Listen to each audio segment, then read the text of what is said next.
お服かけんは結界です。 G'day trendsetters, it's great to have your ears again for another instalment of Everyday Tea and Rice. This is number 4 and the title of today's edition is Hospitality Before Form. As I've mentioned before, I mentioned at the start of all of these episodes, it's a column written by Fukusa, one of the living legends of Japanese tea. He's of the Yattsu-ori-shi, my own school of tea. So let's get stuck into it. The true aim of practice is the question that he addresses straight up. So he writes, I often find myself thinking as I observe my students in practice, what is the ultimate aim of practicing temai? The temai are the tea preparation procedures, of which there are many that we perfect in our practice of the Japanese tea ceremony. Surely it is to host a tea gathering and offer hospitality to guests. So not practicing and perfecting the technical elements of the temai, but the hospitality and welcoming people, our sense of welcome and warmth towards other human beings must be the ultimate aim of practice Fukusa is hinting at here. And yet, practice can begin to exist only for its own sake, disconnected from that deeper purpose.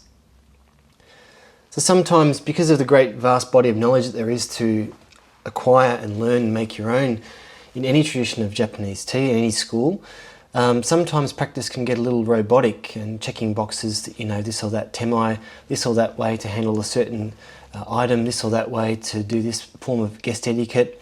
And it can become a bit of a belting each other over the heads with a vulgar display of knowledge. And what Fukusa is reminding us of here is that practice must always return to people and those connections that build bridges between people and create a sense of welcome and human warmth and connection.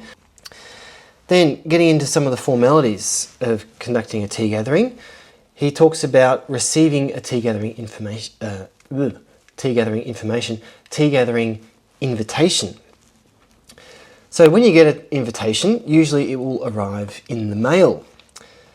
Remember that thing, the snail mail? We don't get many handwritten letters these days, but he says, first you should promptly send a handwritten reply to the host. As with any letter, begin with a seasonal greeting, express your gratitude for the invitation, and be sure to include a line confirming your attendance, such as, I shall attend with gratitude, thank you most sincerely. So it's not that often that we get a handwritten letter in the mail, and as a host for a tea gathering, you might send it by other means, like you could send it as an attachment to an email depending on the circumstances, like people might be coming from overseas, for example, and it's very hard to send a handwritten letter. But I think the important thing is, if you do go outside the box and get inventive with the way that you send an invitation, that at least part of the invitation needs to be handwritten. I think there's something very deep that we connect to when we get out a pen and paper, or get out an ink brush and some paper, and write a letter with our physical hand, using our thoughts, not using ChatGPT to construct the phrasings or whatever, but out of our own mind, from our own heart, compose that letter and send it to somebody that we really want to welcome and enjoy some time with through sharing tea and practicing our art. And as recognition of that, how nice is it already to start the tea gathering off by replying with your own handwritten letter. Of course, it's not an absolute. It's beautiful if it can all work that way, if we've all got the luxury of time. But say we don't have the luxury of time. Say like the mail might be delayed for a few days, or you might be in another city or far away, or coming from overseas like I just mentioned. The initial reply, just to let the host know that the confirmation is there, yep, I'm locked in, I'm coming, I can't wait, is good to help them along with their preparations. So even if you send a text message or something, or have a bit of fun and maybe do like a video message and hold up the handwritten letter and show how joyous you are to receive a handwritten letter in the mail. Have a bit of fun with it. You can do other ways of replying, but as well, maybe write the handwritten letter and post it after that initial confirmation. Like, things are so fast these days that if you don't reply to an email or something after 1 or 2 days, people start to suspect, what's going on. So that initial reply followed up by a handwritten letter could be another way to handle this situation. Then the next section is on the tradition of Zenrei and Gorei. These are very hard to translate outside of the cultural context of old hierarchical samurai culture Japan. It's visiting the host, like a brief visit at their residence in the week before the tea gathering takes place. So after you've given confirmation that you're going to the tea gathering with a written letter or whatever response you decide to give, then it's customary to go like a week, or I wouldn't say inside 3 days, but sort of between 3 days and a week out from the tea gathering. Just call at the door of the host and say, how's it going? Can't wait till next week when we've got our tea gathering scheduled. I'm greatly looking forward to it. If there's any way that I can be of assistance in your preparations, I can run to the shops now if you want me to do a run or something like that. If you want me to bring flowers on the day or something, let me know. I'm here. Feel free to reach out and use me in the preparations. But otherwise, I'm greatly looking forward to it, and I'll see you in a week's time. Something like that, very, very short and sharp. Fukuma Soshin makes a note that you shouldn't go past the entrance of the host's residence, as in you're just basically calling at the door. You don't want to go into the house. I know when I'm preparing for a tea gathering, I'm getting out all the utensils and mix and matching them to see which is going to be the best ones to use on the day. You might have some of that out, so it's going to spoil the surprise for the guests. You don't want to spoil your own surprise. And you know, the preparation before a tea gathering can be quite hectic, so the host doesn't want you as a guest to see their abode in absolute chaos before the serenity of the tea gathering. Then there's a note of what a guest should take to a tea gathering. This is a good succinct list. It doesn't go over it. There's some other bibs and bobs that could potentially be added, but the basic list, at least according to the Ueda Circle tradition of tea, is first of all, there's a sensu that you need. So as a guest, this is a symbol that you're part of the guest party. If you're carrying this on your person at a tea gathering, it signifies that you're a guest. You can use it as a petition to show respect between you and the host's space, the host's area, and the choices of their artworks, etc. when you're doing an appreciative viewing. It can also be used practically, but usually out in the garden. You don't open it up and fan yourself during a tea gathering. That can be distracting.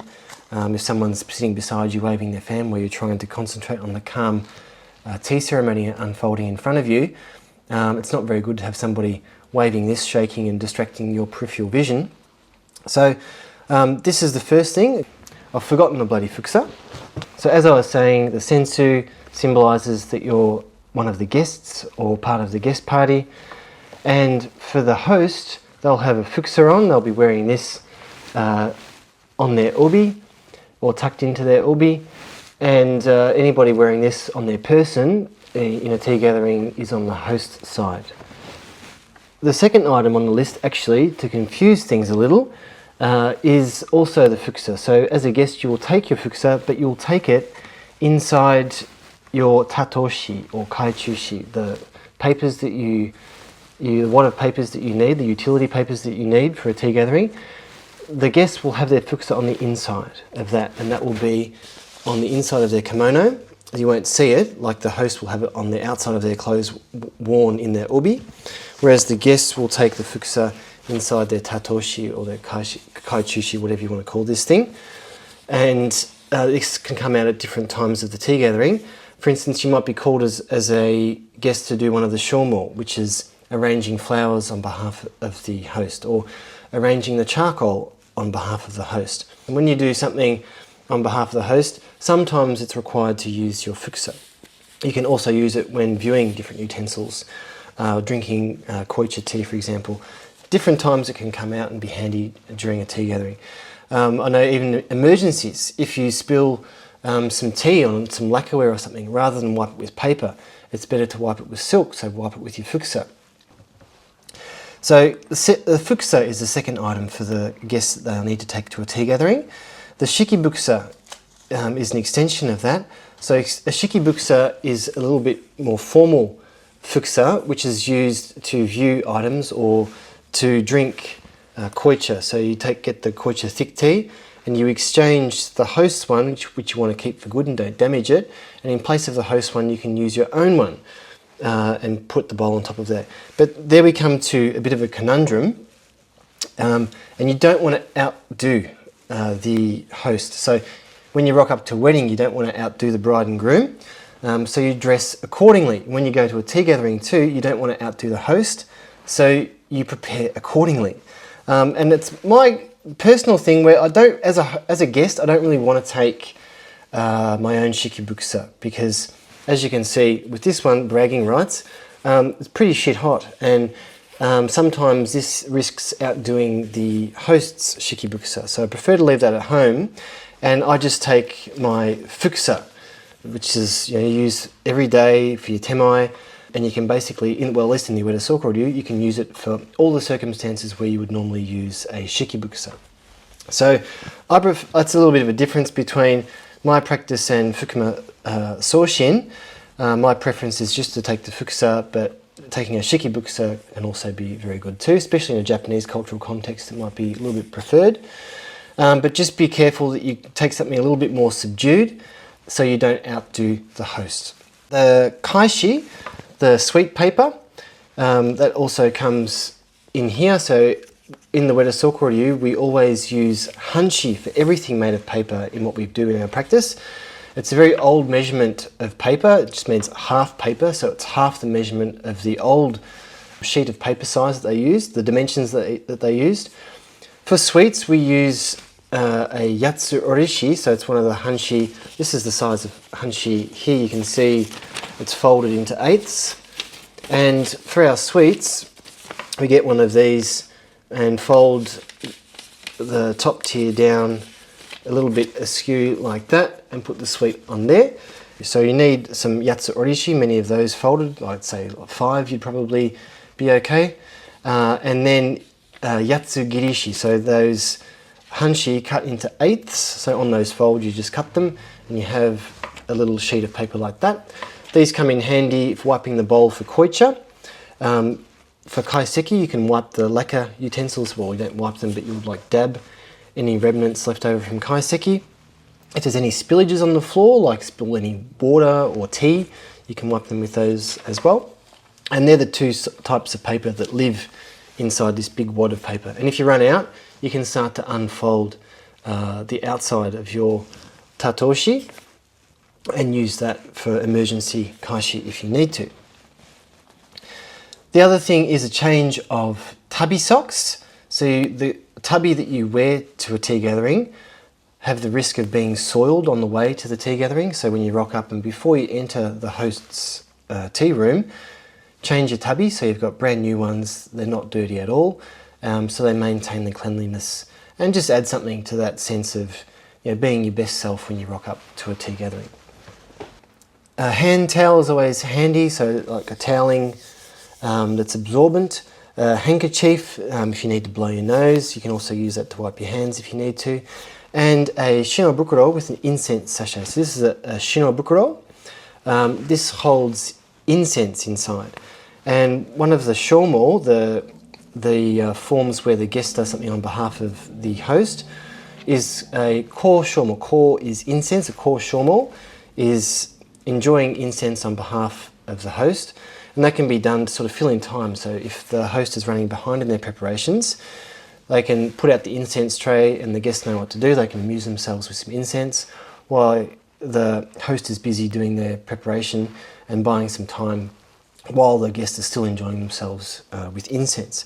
So the incense sachet, incense lives in there inside the Shino-bukuro. Fukuma Shihan loves the old manuscript of the Yattsu-ori-shi called the Hinshu-roku, which I'm also translating and offering on my Patreon. And my title for that, well, the running title, is Between Host and Guest. So this is a manuscript that describes the guest etiquette late Edo period. And one of the notes that he offers here, two notes he offers here, is it says, do not wear clothing scented with incense or fragrance. So in the past they used to scent their kimono with incense to mask the body odor that might get on the kimono. And do not carry strongly scented items like tobacco. So that's directly relevant to our practice these days. I'm sure anybody practicing tea outside Japan will have an experience where they've had somebody rock up to their tea gathering for the public or something, and one person in the guest party has had strong perfume on, and that basically destroys the experience of everybody else, because it deadens people's senses to the subtleties that are going on in the tea room. So the subtle smell of the incense that's warming in the fire, the subtle smell of the charcoal, the ash, the subtle smell of the tea that arises when you're starting to mix the tea. All these things it just destroys. And it can distract the mind too. Like you can start getting caught up in a feedback loop and going, oh, should I tell them or should I not? You know, and you wash that off at half time because it's a little bit strong, and you don't, of course, you don't want to hurt the other person's feelings. That will also kill the gathering, so it gets a bit awkward. So what we do before an incense or tea gathering, me and my partner, we send out a little bit of information in an email, followed up a few days beforehand just as a reminder. And one of the key things we put in there is please be aware that fragrance is not worn because it, for those reasons I said before, it detracts from the experience, from the full experience and appreciation of all the things that we're going to offer, especially if it's an incense gathering. It's even worse because people are trying to lock on to the different subtleties between incenses that you savour. And if you've got very strong perfume that's up your nose from the person beside you, you're not going to be able to appreciate or distinguish the different incenses. So that's a big one. And the second point here is avoid unnecessary accessories such as inro medicine cases or leather goods. This is another good point because I'm sure that many people have had experience where people rock up to a tea gathering and they've got rings on, big rings, and they're going clunk, clunk, clunk on their precious tea bowl, which could potentially damage and chip the tea bowl, which you don't want. So often I will ask people to remove their rings. Sometimes it can get a bit awkward if it's a wedding ring. People are very attached to that, rightly so. So it can be very awkward if asking them to take it off. So it could be another line that you insert. But for me, it's not such a biggie. If it's a wedding ring and something of extreme sentimental value that people carry with them in the West, you have to find that lovely balance. So maybe you just say, hey, just be careful with your ring that you don't hit the ceramic with the ring because it can be potentially damaging. But in extreme cases, if they're decorative rings which are easy to remove, like say you've got some metal lord rocking up with rings on every finger, like, come on. Put them in your bag, into the tea room with clean hands so you can touch the objects and not make banging and ringing noises and potentially hurt the artworks on display.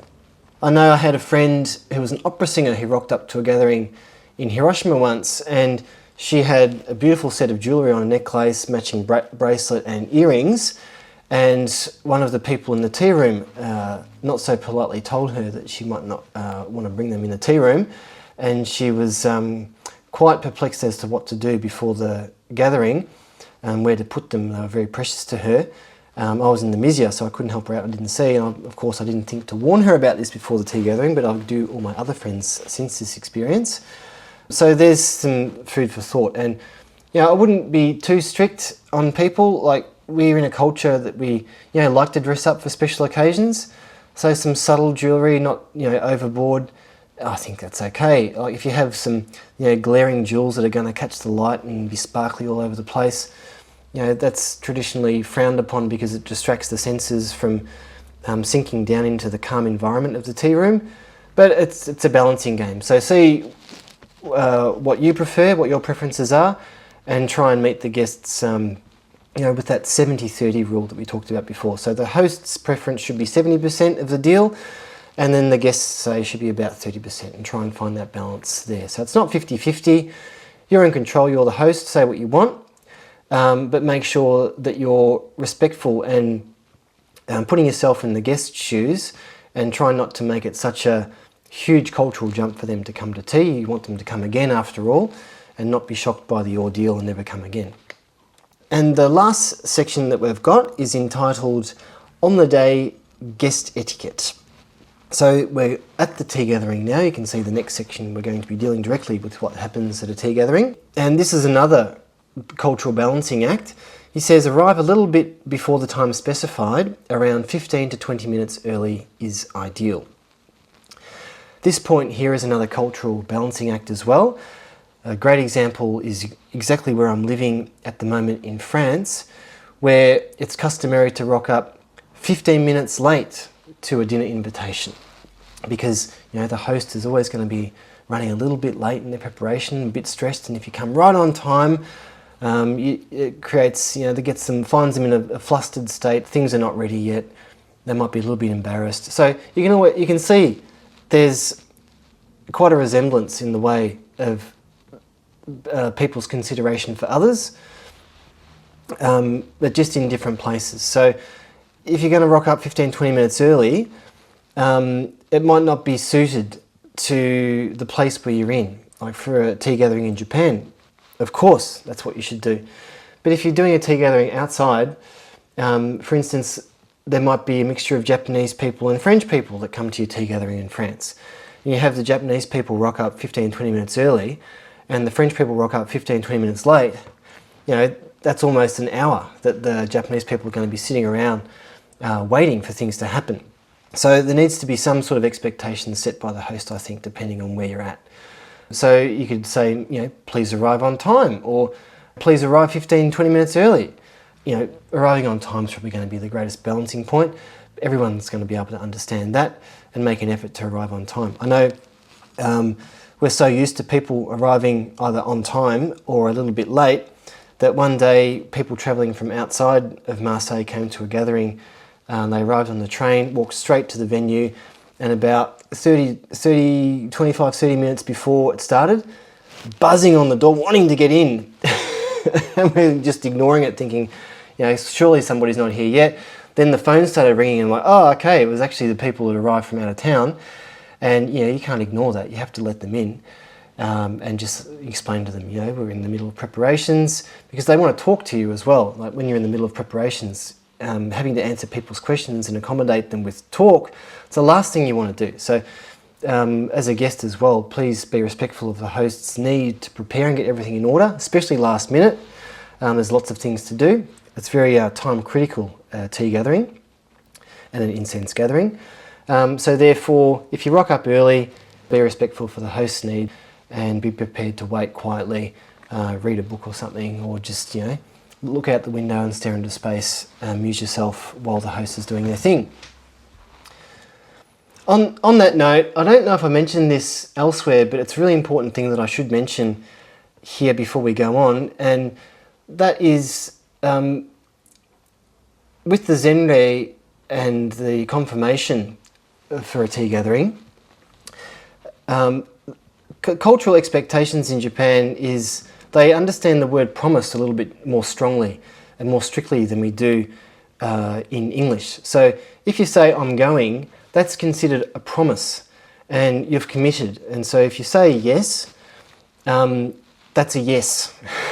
And I know from Australian experience, people are a little bit flaky and they think that that yes can change and even change on the morning of something.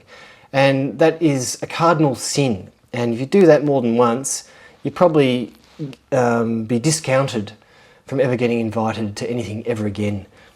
I'm getting a little bit emotional because you can see there's been some times where this has happened to me, of course, especially in Australia. And it cuts really deep because you as a host have planned everything, thinking of the guests and the harmony of the guest party and the different preferences of the people and what they know, what they might like. And for them to say on the morning of the gathering, oh, something's come up, I can't come. It's like you got a bucket, an old bucket, wood bucket, and the bottom of the bucket comes out and the water is just released. And you can never put the water back in again. Like your confidence in that person for the rest of your life is going to be damaged. And not just between the host and that particular guest, but the guest party as well. Like you know that somebody's cancelled last minute. There's a word for this in Japanese, dotakyan. And you just don't do it. It's a cardinal cultural sin. Not that I want to carry Japanese culture and make that the rule of thumb when I'm practicing tea outside of Japan. I'm just saying it runs pretty deep because of the amount of effort that goes from the host into their guests and thinking about their guests for a tea gathering. So never cancel last minute on a host. It is shit. So to lift that up a little bit now from that overly emotional ending to that last little rant, the Hinshu-roku advises, again another quote from Fukusa, it says, groom your hair, bathe, rinse your mouth, and come with a clean body and clear mind. So again, getting you in the right state. Wake seijaku is one of the catchphrases of tea. Harmony, respect, purity, tranquility. Of course, bathing your body, making sure you're nicely groomed is a great way to put yourself in the right frame of mind to enter the tea room. And also shows respect to the host. And Fukusa ends with a beautiful example of when he was on the host side for the succession gathering for the Ueda family head. So Ueda Soke, when he succeeded as the current Grand Master, they had a tea gathering. One of the big guns from Kyoto was invited. And he mentions here, travelling from Kyoto, this person arrived slightly early at Wafudo, very similar to the circumstances I was describing before, from somebody coming outside of Marseille arriving at Marseille. However, wishing not to disturb the preparations, he asked to be dropped off some distance away and walked the remainder of the path. I was working in the Mizya at that time, and I still remember how deeply impressed I was when I later heard of his quiet consideration. So there you go. There's a lovely way to show how host and guest start to come together in the days and weeks preceding the tea gathering. So these little things in the preparations before a tea gathering, these tiny little interactions between host and guest, is what ultimately creates the ambience and the aesthetic and the harmony and the bond that's forged throughout a tea gathering. So savour these little preparation steps, have some fun with it, get creative, think about the cultural considerations about where you are and the context that you're in, rather than try and force through a strictly Japanese cultural expectation. Tea should be a vessel through which we can find avenues into all different cultures and use this art form in different cultural contexts as a beautiful vessel, a time-honoured tradition to connect with other human beings. So there you go, that's number 4. I'll see you in a bit with number 5. Until then, enjoy your tea and I'll catch you later. 結界